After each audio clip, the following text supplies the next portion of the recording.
Si has perdut un dispositiu Android, t'expliquem com trobar-lo de manera remota.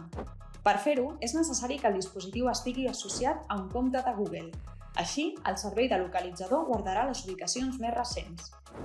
En primer lloc, obre l'aplicació Localitzador en un altre dispositiu. Si no en tens, entra a google.com/android/find. Inicia la sessió amb el teu compte de Google. És probable que hagis d'introduir el PIN o la contrasenya del dispositiu.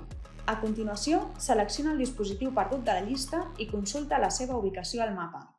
Des d'aquí pots fer-lo sonar durant 5 minuts a màxim volum, encara que estigui en silenci o en vibració, marcar-lo com a perdut i bloquejar-lo amb un nou PIN o contrasenya.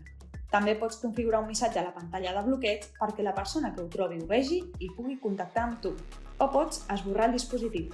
Recorda que d'aquesta manera s'eliminaran permanentment totes les dades, incloent-hi la ubicació.